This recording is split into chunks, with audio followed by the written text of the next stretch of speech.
위험한 과잉 의료, 의사도당하는 의료 노남용에서 살아남는 법이라. 피터 게체 1949년 덴마크 네스트베드에서 태어났다. 코펜하겐 대학교, 우슬라 대학교, 룬드 대학교에서 생물학을 공부했고 74년 코펜하겐 대학교 화학전공 석사, 75년 제약 아스트라에서 의약품 영업 제품 관리 의학부, 1984년 코펜하겐 의과대 95 내과의 84년 덴마크 왕립병원 비롯해서 여러 의료기관에서 왕립병원 수석 내과 의사로 활동했다. 코펜하겐 대학교에서 의학 강의를 하다가 2010년 임상시험 설계 및 분석 전공 교수로 임명되었다. 94년에 세계적인 증거중심 연구기관인 코크란 연합을 공동 창립하고 북유로 이렇게 투명성, 국제정신 약물, 또 영국 저널, 의학, 미국 등등에서 제약, 위험한 제약회사, 유방촬영실, 진실과 근질 논란 등등 12권이나 많은 책을 썼군요. 사진을 보니까 건강한 모습인데, 자 봅시다. 위험한 과잉 의료 23년 11월, 그 지난해 11월 달이니까 아주 따끈따끈한 책이군요. 위험한 과잉 의료. 머릿말에서 이발사한테 머리를 자를 때가 되었느냐고 묻는 게 아니다. 대부분의 사람들이 비슷한 말을 들어봤을 것이다. 그런데도 우리는 의사의 말에 따라서 의사에게 경제적으로 득이 되는 여러 가지 진단검사와 치료를 기꺼이 받는다. 5번 의료 분야에서 경제적인 이익상정은 복잡하게 얽혀 있어서 의사가 직접적으로 이득을 취하지 않는 경우라 하더라도 정신을 똑바로 차려야 할 많은 이유가 있다. 해를 입지 않고 자신을 보호하려면 직접 근거를 찾아봐야 한다. 이 책은 질병 치료에 필요한 실용적인 지침을 제공하려는 것이 아니라 진단과 치료에 대해서 가장 신뢰할 수 있는 근거를 스스로 찾을 수 있게 하여 의사나 여타 의료 전문가와 상담할 때 자신감을 갖도록 돕고자 한다. 한 권의 책으로 모든 것을 다룰 수는 없다. 이 책에서는 흔한 질병과 쉽게 치료할 수 있지만 간과할 경우에 치명적인 질병 몇 가지를 보려고 한다. 병이 생길 경우에 우리는 많은 것을 할 수가 있다. 보다 환자의 의사결정을 또 중시해야 되고, 다행히 매년 사이에 약 유행병에 맞서 싸우기 위해서 여러 개선된 책들이 등장했다. 그렇지만 이 가운데 우리를 보호할 의무가 있는 기관에서 나온 것은 없다. 개선책과 관련해서 우리가 감사해야 할 대상은 개인들, 즉 연구자나 의학자, 지혜 편집자이다. 이전의 연구 의학 저널 과잉 의료가 아닐까. 다른 개선책은 현명한 선택은 자유로운 건강한 시민으로서, 그러니까 이제 인생이 많이 사신 분으로서의 이 사회에 불이한 것을 좀 파헤치는 그런 면으로 쓴 것 같습니다. 나바 논쟁을 벌인 의사들은 약으로 인한 사망은 지나치게 걱정할 문제가 아니라고 말한다. 약은 조기 사망의 위험이 알려져 있지만 전반적으로 생존력을 향상시키는 것이다. 항암제 같은 경우를 말한다. 질병 저질, 위험치료 등등등등에 대해서 나는 이 문제에서 책 전체에 걸쳐서 나눠보기를 원합니다. 자, 이렇게 해서 정확한 진단이었다 하더라도 암은 비견질 질환이어서 일부 환자는 평균보다도 훨씬 오래 생존하는 게 당연하다. 게다가 이어리는 유방암을 포함한 일부 암은 치료하지 않아도 저절로 대응하거나 사라질 수 있다는 사실을 역시 알고 있다. 우리는 유방암을 포함해서 일부 암은 치료하지 않아도 저절로 퇴행하거나 사라질 수 있다는 사실을 역시 알고 있다. 일반 방송 기자가 이런 내용을 알고 있으리라 기대하기는 어렵다. 하지만은 사람들을 오도하는 방송을 만드는 대신에 전문가들을 물어보면 열심히 취재하는 것을 기대할 수 있지 않겠는가? 미디어는 신뢰할 만한 정보 출처가 아니다. 신문과 TV, 라디오와 인터넷을 포함한 미디어는 신뢰할 만한 정보 출처가 아니다. 신문과 TV, 라디오와 인터넷을 포함해서 미디어는 우리가 필요이성으로 건강을 염려하게 만든다. 필요이성으로 우리가 원해서 앓고 있을 수도 있는 병에 대한 기사를 쓰는 것이 흔히 사용되는 수법이다.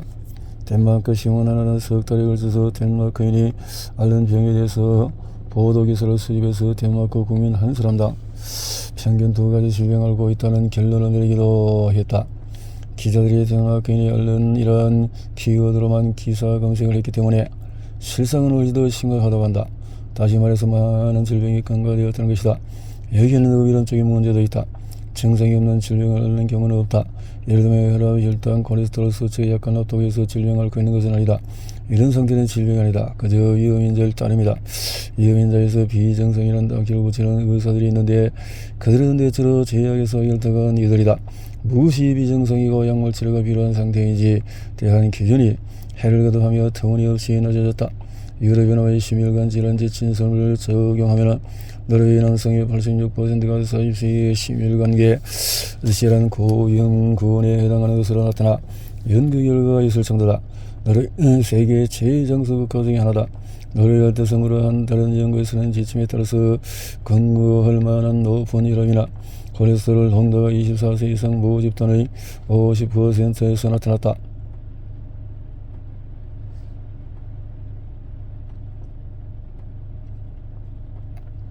의사들은 알지 못하게 깨우치지도 못한다. 의사들의 처방액이 매년 미국에서 약 20만 명, 덴마크에서 약 3,300명의 목숨을 앗아간다. 이는 교통사고 사망자 수의 20배다. 사망자의 절반은 약을 처방받은 대로 복용했고 나머지 반은 가다 영양물 상호작용, 사용금지 약물 같은 것이 진료하던 환자가 사망하려도 의사는 자신이 처방한 약 때문에 환자가 사망했다고 생각하지 못한다. 하지만 이러한 사망은 적지 않게 일어난다. 평균적으로 일반의 진료 한 명당 매년 한 명의 환자가 처방약 때문에 사망한다. 35년간 환자를 진료한 일반의라면 처방약으로 사망에 이르게 한 환자가 35명은 된다는 이야기다. 대형 병원에서 처방약으로 인한 사망이 발생하지만 서구에서 대부분의 약은 역시 일반의인 가족 조치가 처방한다. 가장 치명적인 약으로 진통소염제, 이부프로펜, 항염증제, 정신병약이 있다. 1차 진료기관에서 이런 약의 소비량은 상당하다. 대형병원에 비해서 NSAID의 처방 빈도는 NSAID 빈도는 38배, 항물제는 76개나 된다. 그러므로 일반의 1인당 매년 환자 1명을 사망에 이르게 한다는 추정은 억측이 아니다. 사망 원인이 약인 경우를 의사가 제대로 알지 못하기 때문에 환자, 비환자, 일반인 그리고 교제당국 역시 알 도리가 없다. 환자는 나이들로 인해서 사망하는 이유는 약이 위궤양 또는 심장마비를 일으키기 때문이다. 위궤양이나 심장마비는 약물의 원인으로도 일어날 수 있다. 항울제 같은 뇌활성 약물로 인한 그런 사망 원인은 평형감각 상실이다. 고령인 환자가 넘어져서 골반이 골절되면 5명 중에 1명은 1년 내에 사망한다. 의사는 이것이 약으로 인한 사망이라고 생각하니 만무하다. 약을 복용하지 않아도 넘어져서 골반이 골절되는 노인은 많으니까 말이다. 흔히 사용되는 약 대부분이 뇌에 영향을 줘 낙상을 유발할 수 있다. 예를 들면 노인 환자에게 고혈압약을 처방할 때도 주의가 필요하다. 배가 뒤집혀서 물에 빠진 뒤에 수영을 의도지 않은 것을 후회해봤자 의미는 없다. 우리는 누구나 때때로 병에 걸리며 긴급한 결정을 내려야 하는 때가 있다. 그런 경우에 넘어가게 질려서 이성적인 판단을 온전히 하지 못할 수 있다. 의사에게는 자신에게 대한 적절한 질문을 하지 못할 가능성이 있다. 앞에서 말했지만 책을 끊고 밀는 것을 그치지 말고 이 책에 나오는 예를 직접 검색해 볼 것을 제안한다. 이게 너무 그러는 마음의 장벽을 무너뜨린 게 중요하다. 일단 스스로 여러 번 해보면 알 것이다. 의사결정의 가이드 역할을 할 정보를 직접 고를 수 있음을 깨닫게 된다.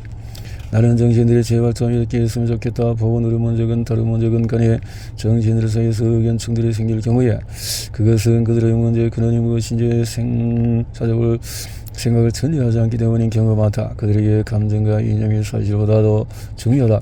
안타깝게도 의사들도 대체로 그렇다. 저처 오피니언 리더라 불리는 영향력이 매우 큰 의사들도 마찬가지다. 제약회사에 고용되어 있는 경우에 이들은 약과 치료법에 대한 특정한 관점을 동료들에게 선전한다. 하지만 그런 관점이 아예 틀렸거나 우리가 아는 가장 신뢰할 만한 증거에 완전히 반하기도 한다. 이들이 틀렸다는 것을 입증하는 반박할 수 없는 증거가 나오면 이들은 저보다 더욱 맹렬히 잘못된 생각을 거두리라 한다.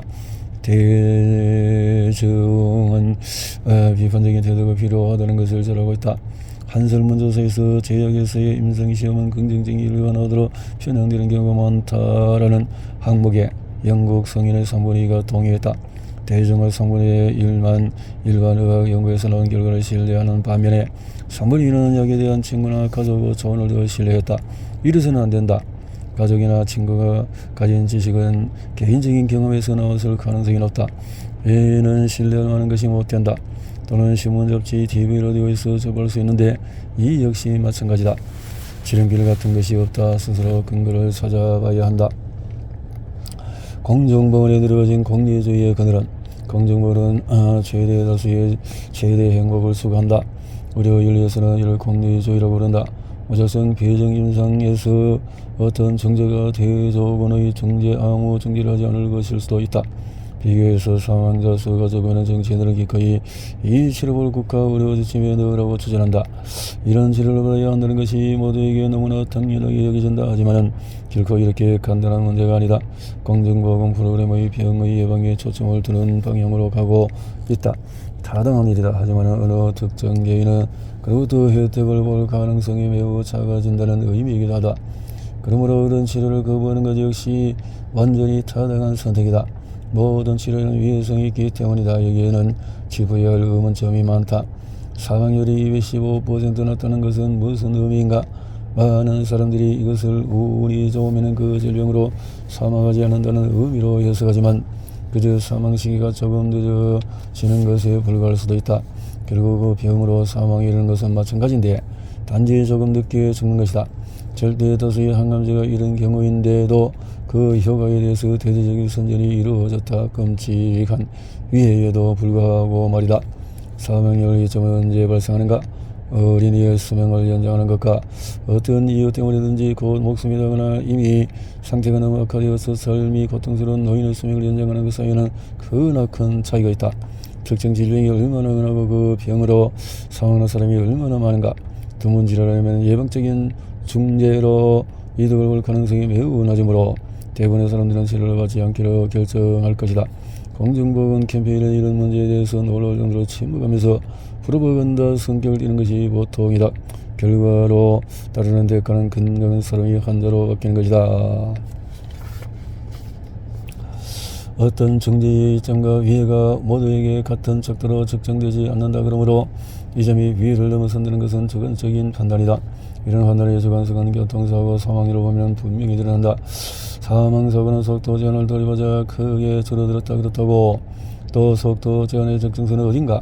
모든 차량에 대한 제한 속도를 시속 30km로 하면은 사망사고가 더 많이 줄어들 것이다. 하지만 이런 제한은 대중의 지지를 받기 어렵다.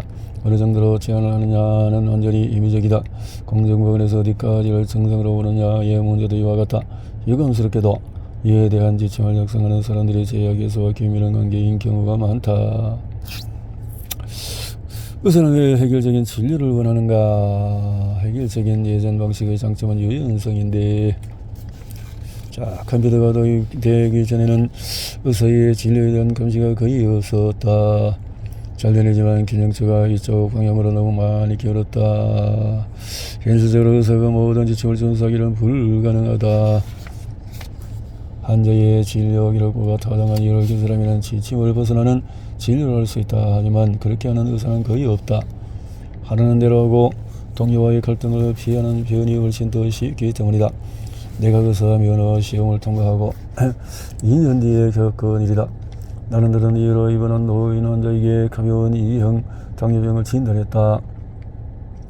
털구 타미드를 처방하는 것이 동네이나 그때까지 실시한 유일한 대규모 털구 타미드 임상시험이 심혈관계 질환으로 이는 사망과잉 유발로 조기 중단되었고 일별 복용량을 전수한 환자들의 심혈관계 질환 관련 사망률이 가장 높았기 때문에 나는 돌부타미드를 처방하지 않기로 했다. 내 상급자는 진료 기록을 보고 불같이 화를 내며 내분비학자들이 쓴 지침을 위반한 것을 질책했다. 나는 그 약에 대해서 내분비학과 의사들이 더 잘한다고 설명했다. 끝으로 이 책에서 독자들이 미리 얻을 말이 있다. 세상에는 진단과 치료에 대한 온갖 정보가 있으며 이런 정보는 정정수로 모순이 된다. 이 책은 독자들이 정보 용수 속에서 길을 잃지 않고자 도움을 주고자 한다. 의사는 왜 과잉 진료를 하나? 불신 세계에서 왜 과잉 진료를 하나? 의사 말은 내가 뭐라는데 그럴 수도 있지만은 의사의 진단이 틀릴 수도 있다. 진단은 치료로 이어지기 때문에 잘못된 진단은 대부분 유해하다. 자신의 상태가 아닌 진단을 근거로 치료를 받고 있는 환자가 해를 입을 가능성이 크다. 또한 오즈드라 말라리아, 뇌수막염, 연쇄성 고경감염 같은 질병에 대한 진단을 치면은 비극적인 결과를 초래할 수가 있다. 정확한 진단을 내리기 어려울 때가 많다 하지만 때로는 환자의 상태가 너무나 명확해서 진단도 그렇죠 필요하지 않다. 내가 류머티즘 전문의로 근무할 때 전신 통증을 호소하는 환자가 찾아온 적이 있다. 환자의 호소는 말이 되지 않았다. 그 여성 환자의 이야기를 듣고 난 후에 내가 처음으로 던진 질문은 이것이었다. 성생을 어떻습니까? 가장 사적인 영역에 대해 갑자기 묻는 지나치게 대담한 질문이었다. 그러나 환자의 반응에는 오해의 여지가 없었다. 환자는 눈물을 터뜨렸다. 그러더니 내가 자신의 가장 아픈 부분을 집어낸 것에 놀라웠다. 환자와 나는 류머티즘 전문의가 도울 일이 아니라는데 금방 공감했다. 나는 그 환자를 진찰하지 않고 혈액 검사나 여타 진단 검사를 지시하지 않았다. 그저 환자의 말을 듣고 진단서 의심되는 것을 물었을 뿐이다. 환자는 이에 만족했다. 자신의 문제에 도움을 주는 것이 내 소원받기 되었음에도 말이다. 많은 의사가 비싼 경험을 한다. 가족조치의들이 특히 그렇다. 가족조치의는 특정한 진단을 내리기 어려운 근거의 증상을 보이는 환자를 마주한다. 제대로 기능하는 가족조치의 시스템은 중요한 의료 자산이다. 과잉 검사는 매우 유해하다. 과잉 치료로 이어지기 때문에 의사들은 자신이 잘 모르는 증상을 호소하는 환자를 대할 때 지나치게 많은 진단 검사를 지시하는 경향이 있다. 이것이 처리하는 결과는 다른 책에서 설명한 바가 있다. 그런 결과를 쉽게 볼 수 있는 것이 미국이다. 미국은 가족조치 수가 매우 적고 사람들을 건강한 상태로 유지하는 것에 우선순위를 두지 않는다. 영리를 추구하는 시스템이기 때문이다. 미국의 보건의료 시스템은 선진국 가운데서 가장 비효율적이다. 미국 시민들의 건강 수명은 상대적으로 짧다. 미국이 다른 선진국보다도 보건의료에 2배나 많은 돈을 쏟아붓는데도 그렇다. 민간 보건 기구인 커먼웰스 펀드의 2008년 보고서에 따르면 다양한 보건의료 정책에서 미국은 19개 선진국 중에서 최하위였다. 미국인들의 보건 문제는 그 심한 소득 불균형과 만연한 빈곤 때문에 아니다. 예방할 수 있는 사망률에도 미국은 형편이 없다. 의사는 검사와 처방을 많이 할수록 더 많은 돈을 번다. 가족조치이든 어떻든 간에 나는 생금이 고통스러울 수 있다는 말로 시작을 했다. 생금. 마지막으로 나는 환자 5.1명은 간생금에 사망한다고 말했다. 진료실이 지저근 듯이 조용해졌다. 환자는 아무 질문이 없었다. 간생금을 당일로 예약했지만 환자를 다시 만나지 못했다. 환자가 병원을 조용히 빠져나간 것이다. 나는 내가 할 수 있는 최선을 다했다고 생각한다.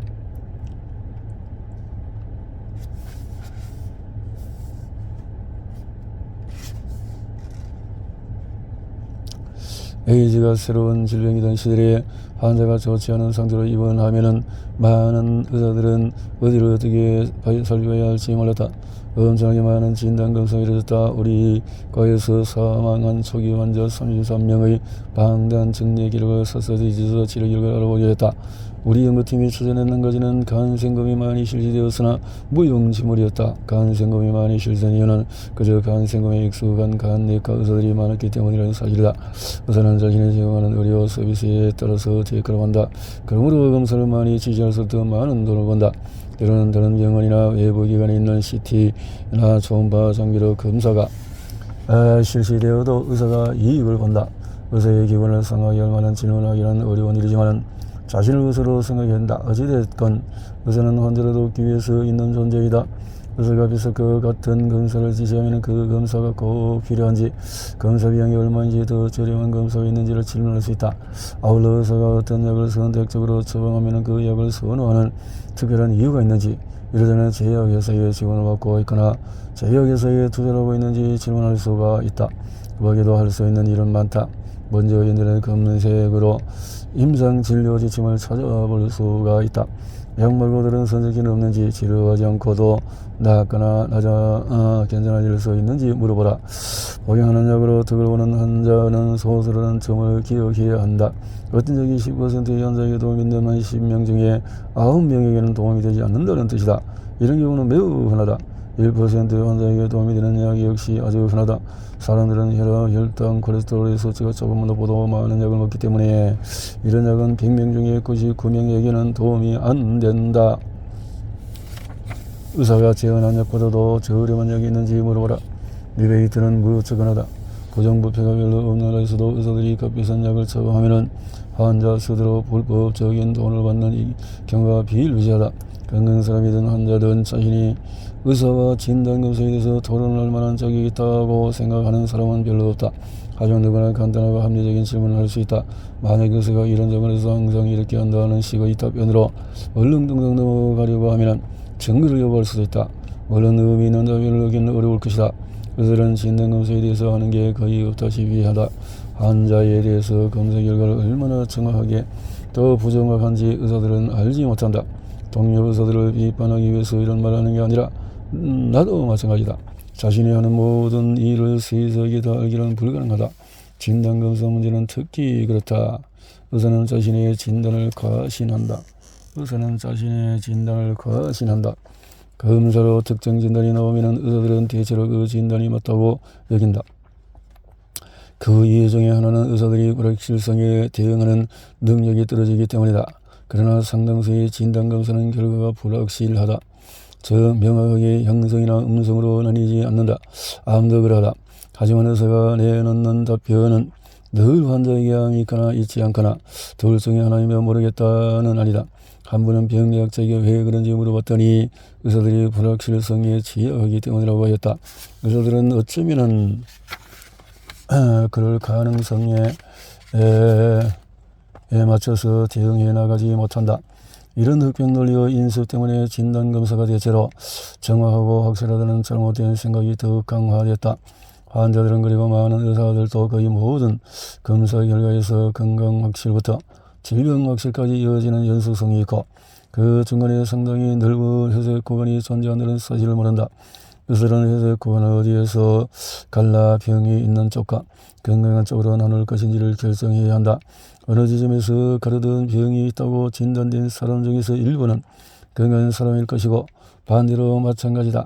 의사들은 암을 놓치지 않기를 바라므로 중간세포 변화도 암이라고 하는 경향이 있다. 그러나 그 중에 일부는 암이 아니며 일부는 자연적으로 소멸한다. 소수의 증상이 있는 환자의 위내시경에서 12장 궤양이 보이면 의사들은 이 결과를 수용해서 환자를 치료한다. 그런데 이 진단이 틀리거나 궤양을 놓칠 확률이 얼마나 될까? 이에 대한 확실한 판단 기준이 없어서 알 수 없지만 의사 2명이 동일한 환자에게 위내시경을 각각 실시보면 어느 정도 감을 잡을 수 있다. 실제로 그렇게 한 연구에서 의사 2명이 내린 진단을 보면 검사 대상 환자 대부분의 궤양이 없지만 환자 10명에게는 궤양이 있다는 동일한 진단을 했다. 그런데 환자 14명에 대해서는 의사 2명 중에 1명만 궤양이 있다고 했다. 즉 1명이 아니라 2명의 의사가 검사하면 양성 진단이 2배 이상이 된다. 궤양 환자의 정확한 선전을 할 수가 없다. 궤양 진단은 생각만큼 객관적이지 않다. 일례로 기존 궤양의 반응이 양성 활동과 궤양처럼 보이기도 한다. 임상학에서 이런 진단을 치는 절대 드문 일이 아니다. 의사가 환자를 검사할 때 나타나는 검진자 간 편차에서 건강한 사람이란 충분히 여러 명의 의사로부터 진단을 받지 않은 사람이라는 말이 나오기도 했다. 은혜의 실험값으로 정상 범위를 정의한다. 건강한 사람들로 이루어진 대규모 집단을 검사한 값의 95%에 포함되는 범위를 정상 범위로 본다. 건강한 사람 중에서 2.5%는 정상 범위에 못 미치는 값을, 다른 2.5%는 정상 범위를 넘어서는 값을 갖는다. 사실 정상범위라고 부르는 것은 호칭이다. 이 범위 밖의 값에 해당하는 사람들도 정상인이 말이다. 참고범위라고 부르는 편이 적절하다. 건강한 사람 한 명이 20회의 혈액 검사를 받는다고 가정해보자. 검사 각각은 상호 독립적이다. 여기서 적어도 1회의 비정상 결과가 나올 확률은 64%. 정상인 사람은 실험실 검사를 충분히 받지 않은 사람이라는 정의가 가능하다. 따라서 건강을 지키기 위해서 정기검진을 받는 것은 그다지 관련이 없다. 건강한 사람을 병자로 만드는 것 가운데서 최악은 건강성이다. 따라서 건강을 지키기 위해서 받는 것은 해를 입을 가능성이 높다. 설문 진단검사는 정신의학에서 널리 사용되는데 문항들이 너무 광범위하고 모호해서 다른 설문 진단을 충분히 받으면 사실상 모든 사람이 하나 이상의 정신과 진단을 받게 된다. 특정 진단검사의 이점이 위에보다도 큰지 알아볼 때 우리가 알 수 있는 최선의 방법은 환자의 절반은 검사를 받고 나머지는 검사를 받지 않는 무작위 배정 임상시험을 실시하는 것이다. 환자 정보에 기초하여서 치료함으로 두 집단은 똑같은 치료를 받지 않을 가능성이 높다. 이것이므로 무작위 배정 임상시험을 하는 이유이기도 하다. 그런데 유감스럽게도 이런 임상시험은 거의 실시되지 않는다. 진단검사용으로 무작위 배정 임상시험과 다른 방식으로 이루어진다. 그런 진단검사 연구 가운데서 하나는 의도비를 이용하는 것이다. 환자가 보이는 증상과 징후로 특정 질병을 의심하는데 이 의심은 특정 질병에 대한 주관적인 확률에 해당한다. 이미 질병을 앓고 있을 선험적인 확률은 항상 중요하다. 선별검사 말라리아를 현kim의 영어로 보면 거의 확실히 알 수 있다. 저 결과에서 말라리아 원증이 보이므로 그것을 알아보는 교육을 받으면 누구든지 말라리아를 알 수 있다. 물론 유럽을 한 발짝 벗어난 보직이 없는 유럽인도 말라리아 환자일 수 있다. 그러나 그런 양성 검사 결과를 100% 신뢰할 수 있는 경우는 극히 드물다. 몇 년 전 나에게 있었던 일이다. 일어났지만 하복부에 통증이 느껴졌다. 처음에는 신경 쓰지 않았다. 그런데 갑자기 극성 덕진이 얽어서 피맛이 확연한 침이 몇 초 만에 가득하였다. 나는 극히 안 좋은 상태에서 화장실로 달려가며 내가 지금 죽어가는가 생각했다. 나는 신장결석으로 인해서 통증을 경험한 적이 있다. 이는 의학 교제의 인간이 경험할 수 있는 가장 극심한 통증으로 묘사되어 있다. 그런데 이날의 통증을 모두 되어 있다. 나는 즉시 장회색을 떠올렸다. 나와 마찬가지로 의사인 나니가 1시간 후에 집에 왔다. 우리는 청진기를 배에 대고 소리를 들어봤다. 장내에 잡음이 없었다. 우리 둘 모두 장폐색을 강하게 의심했다. 통증이 지속되진 않았다. 나는 오후에 홀로 숲속을 5km 달렸다. 꽤나 무책임한 행동이다. 내가 대책 없이 낙관적인 사람이라는 걸 알 수가 있다. 다른 때와는 달리 뛰는 도중에 방귀가 나오지 않았다. 그 후에도 마찬가지였다. 하루 종일 대변도 보지 못했다. 저녁 때에 아침과 같은 극렬한 통증이 또 찾아오자 우리 부부는 장회색이라고 확신했다. 우리는 둘 모두의 직장인 덴마크 왕립병원의 외과 의사에게 전화로 문의했다. 외과 의사는 긴급 오크 시트를 권고했다. 나는 의무적으로 힐레라드 병원에 가도록 되어 있었다. 병원에 도착해서 물으면 상태가 괜찮아졌지만 장폐색 진단에 확신이 있었다. 그래서 장폐색은 혈액 검사로 진단할 수 없음이란 코멘트와 함께 예정된 기본 혈액 검사를 취소했다. 나에게 필요한 건 CT 검사라고 확인했다. 2시간 후에 힐레레드 병원에서는 내가 장폐색이 아니라고 확인했다. 장음도 없고 오크가 부드러우며 유관 증상이 없어 보인다는 이유에서였다. 나는 형언할 수 없는 정도로 극심한 통증이 나타나 또 사라졌다고 한다고 거듭 말했지만 의사는 듣지 않았다. 의사는 이미 장폐색이 아니라는 결론을 내렸다. 내가 그날 종일 대변을 못 보고 가스도 배출하지 못했는데도 말이다. 의사는 장폐색이 아니면 무엇 때문인지에 대한 추측도 없었다. 내가 혈액 검사를 취소한 것을 사과하자 의사는 나아지지 않으면 연락을 하면서 명함을 주었다. 다음 날에는 여전히 통증이 있었지만 약간 묽은 대변을 보았다. 셋째 날에는 강한 우통이 있더니 다음 날 아침에 다시 침과 더붐과 함께 격심한 통증이 왔다. 나는 차를 몰고 헬레레드 병원 외과로 가서 직원에게 내가 장폐색이 있는 게 분명하며 상태가 매우 안 좋다고 말했다. 통증이 너무 심해서 거의 기절을 지경했다. 열흘 전에 직원을 찾아서 진찰을 요청했다. 나는 오전 동안에 내가 있는 8인실에서 여러 의사가 들어온 것을 지켜봤다. 의사들이 다른 병원으로 이송할 환자에 대해서 대화를 하는 게 들렸다. 장폐석이 의심이 되는 급성 복종 환자를 진찰하지 않고 더 중요한 일을 하는 이유를 알 수가 없었다. 그들은 오전 내내 그런 일만 계속했다. 이들 전 혈액 검사를 마음대로 취소한 대가로 응징을 나오고 있다는 느낌이 들었다. 나는 의자를 하나 찾아 복도에 나가 앉았다. 내가 아직 거기에 있다는 것을 보여주기 위해서였다. 더 많은 의사들이 오가는 게 오했다. 나는 간호사들에게 왜 의사들이 급성 복종 환자를 보러 오지 않는지도 모르겠다고 말했다. 간호사들은 내가 의사인 것을 알면서도 의사들이 하는 일에는 우선순위가 있다고 말할 뿐이었다. 병원에 온 지 5시간이 되자 절박함이 분노로 바뀌었다. 아내와 통화하며 그냥 넘길 상황이 아니므로 왕립병원으로 가야 한다는데 의견 일치를 보았다. 내가 왕립병원의 선배에게 전화를 지원 바로 통화가 되지 않았다. 나는 병실을 드나드는 의사들 중에 한 사람을 불러 세웠다. 분노를 숨기고 정정한 어조로 내가 상태가 좋지 않고 장폐석이 있을 가능성이 높으니 진찰을 받아야 한다고 말했다. 담당 의사가 올 거예요. 그 의사는 이렇게 대답하는 자리를 떴다. 병원 의사들은 내가 의사인 것을 알면서 나를 계속 벌세웠다. 30분 후에 마침내 담당 의사가 왔다. 그 외과 의사는 내 병이 위장염이라고 확신했다. 극도로 격렬한 통증이 위장염 진단과 맞지 않는다는 점을 강조했지만 소용이 없었다. 나는 병원에서 일하면서 소화기 외과 환자와 위장 감염 환자를 진료한 경험이 있다고 설명했다. 그 외과 의사는 지난번 담당 의사가 왜 내게 병원 코디네이터 명함을 줬는지를 의아해했다.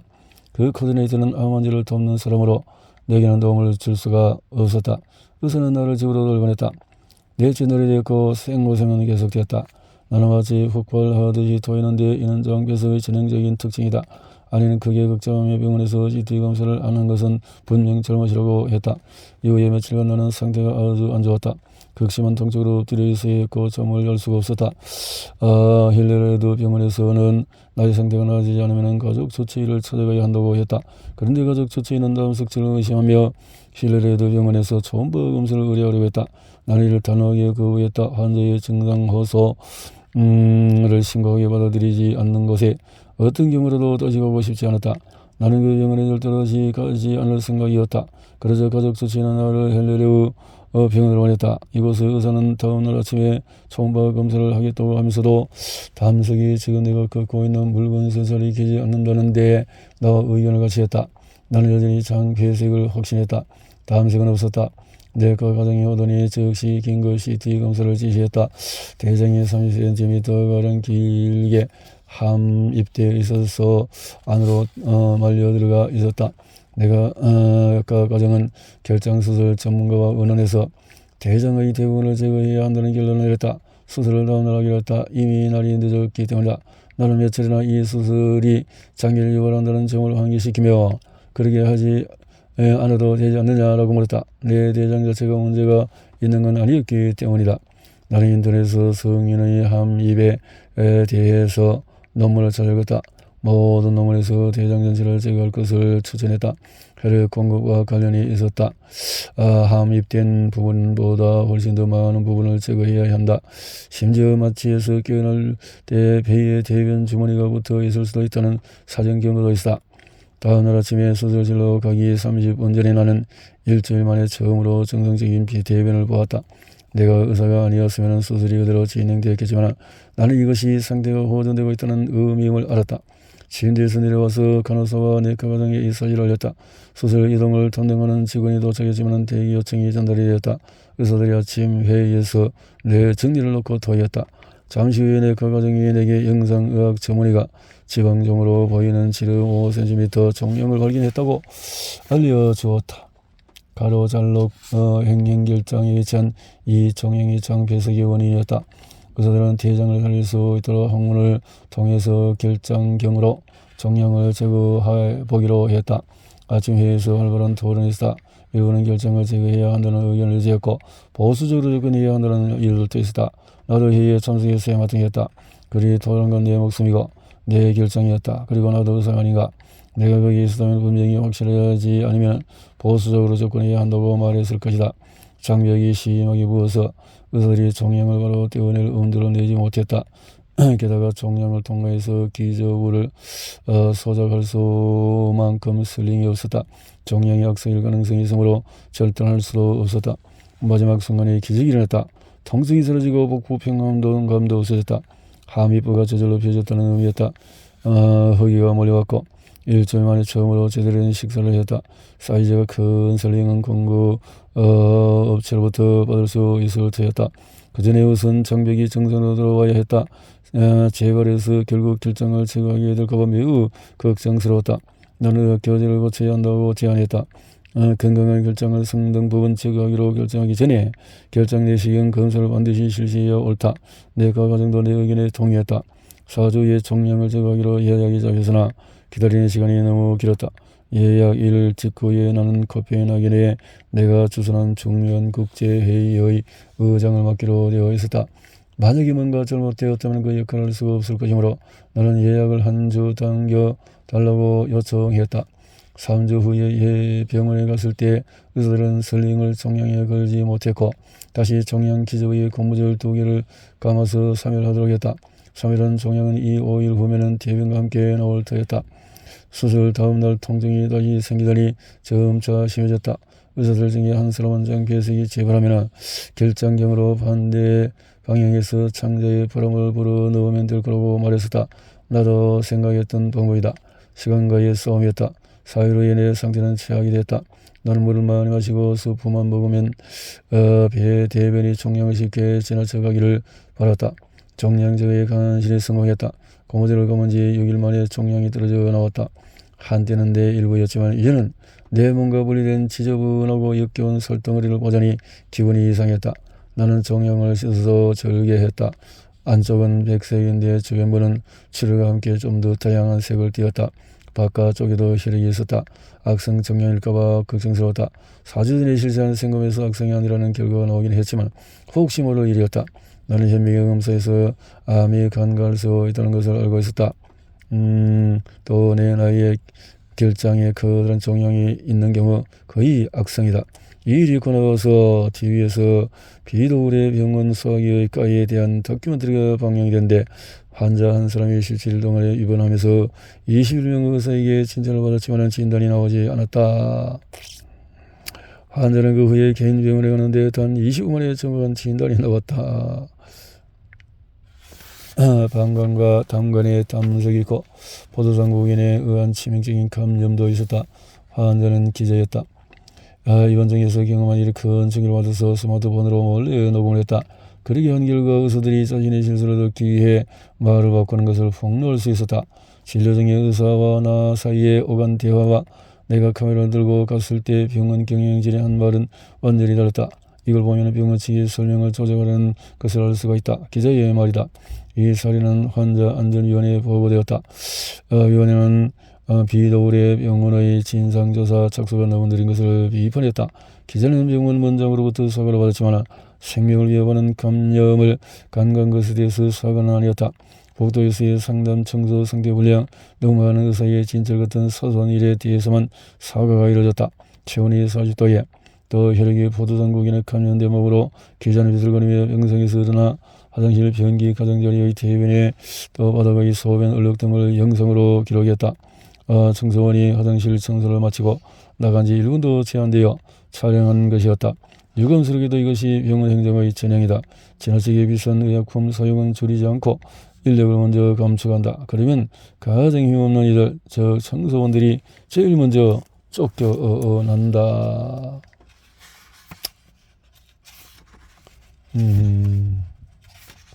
자, 이런 여러 가지 복잡한 상황들을 이야기를 하고 있군요. 다큐멘터리 장폐색에서 이런 불만을 제기해봤자 이러한 것들의 담석증이라든가 환자 안정불감증에서 아이러니 한 이런 것들이 새길 점이 있다. 여기까지만 일단 봅시다. 48